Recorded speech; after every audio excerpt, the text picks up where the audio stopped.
চলো আজকে রাতের ডিনারের রেসিপি তোমাদের সাথে তাহলে শেয়ার করছি। সবার প্রথমে উনুনে কড়াইটা বসিয়ে কিছুটা সরষের তেল দিয়ে সাদা জিরে ফোড়ন দিয়ে নিলাম। এই হচ্ছে আজকের রান্নার ইনগ্রেডিয়েন্টস। তেলটা একটু গরম হতেই সেখানে বেশ কিছু রসুন কুচি দিয়ে দিলাম। আমার কিন্তু রসুন কুচির ফ্রেগ্রেন্স বলো বা টেস্ট বলো দুটোই কিন্তু আমার দারুণ লাগে। একটু ভাজা ভাজা হওয়ার পর দিয়ে দিলাম বেশ কিছু কাঁচা লঙ্কা, সেটাকেও একটু নেড়ে চেড়ে ভেজে নিলাম। তারপর দিয়ে দিলাম বেশ কিছু পেঁয়াজ কুচি। সত্যি কথা বলতে পেঁয়াজ রসুন দুটোই কিন্তু আমার খুব ভালো লাগে, আমার পছন্দের একটা সবজি।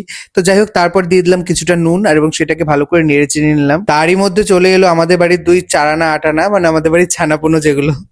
আর এই দুটা হচ্ছে এতটা কিউট, ওদের সবসময় ওদের সাথে খেলতে আমার কিন্তু খুব ভালো লাগে।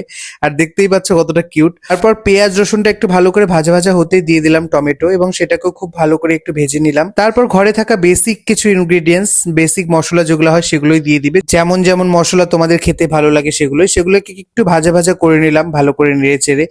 তারপর দিয়ে দিলাম কিছুটা জল। তোমরা চাইলে একটু উষ্ণ গরম জলও দিতে পারো, তাহলে খুব ভালো। তারপর মশলাটা ভালো করে কষে যাওয়ার পর দিলাম হচ্ছে পনিরটা আমি গ্রেট করে রেখেছিলাম। এবার বুঝতে পারছো আশা করি কি রান্না করছি আজকে।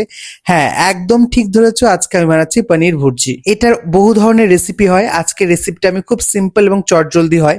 আর সাথে কিন্তু আজকে একটু টুইস্ট আছে। কি টুইস্ট? হ্যাঁ, একদম ঠিক, এগ আর পনির দুটোকে মিক্সড করে আজকে ভুর্জি বানাবো। আমি জানি তোমরা অনেকে হয়তো পনির ভুর্জি খেয়েছো অথবা হয়তো এগ ভুর্জি খেয়েছো, আর কোনোদিনও মিক্সড করে তোমরা খেয়ে দেখো লুকটা কতটা ডিলিশিয়াস আসছে না। হ্যাঁ, তোমরা একবার ট্রাই করো, অবশ্যই তোমাদের ভালো লাগবে। তারপর দিয়ে দিলাম ফ্রেশ কোরিয়েন্ডার এবং সেটাকেও আমি মিক্স করে দিলাম। এবার অনেকটা রাত হয়ে গেছে, ডিনার করার পালা। ঠিক তখনই কারেন্টটা চলে গেল, তাই আলোটা একটু কম ম্যানেজ করে নিও। সুদীপ্তকেও টেস্ট করতে এলাম, ও তো সবসময় টেস্ট করে ভালোই বলবে।